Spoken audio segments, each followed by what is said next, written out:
Short সিরিজের second question, state the statement that is incorrect.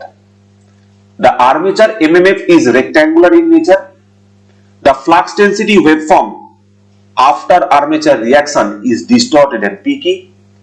The voltage generated in the conductor is sinusoidal in nature. The current through the load is DC in nature. এর মধ্যে কোনটা incorrect বলো, তোমার হাতে 5 second সময়। 1 2 দেখা যাক সঠিক উত্তরটা কি। সঠিক উত্তরটা হচ্ছে, দেখো এই আর্মেচারের এমএমএফ এর নেচারটা রেক্ট্যাঙ্গুলার নয়, ইট ইজ শর্টউথ ইন নেচার। কোন কোন জায়গায় ট্রায়াঙ্গুলার লেখা থাকতে পারে, বাদ বাকি সবকটা স্টেটমেন্ট কারেক্ট আছে। তো আমাদের এই যে নতুন ফুল কোর্স অগ্নিপথ ব্যাচের যে ক্লাসগুলো চালু হবে, সেখানে আমরা ঠিক এই রকমই ইনকারেক্ট বেসড নতুন কোশ্চেন সিরিজ তৈরি করেছি, যেখানে ইম্পর্টেন্ট কোশ্চেন্স এবং সেই কোশ্চেনের মধ্যেই পুরো টপিকের রিভিশন হয়ে যাবে। তো এরকম ভাবেই করতে হবে, এরকম ভাবেই এগোতে হবে। Wish you all the best, thank you. পরের সিরিজে পরের কোশ্চেনে আবার দেখা হচ্ছে।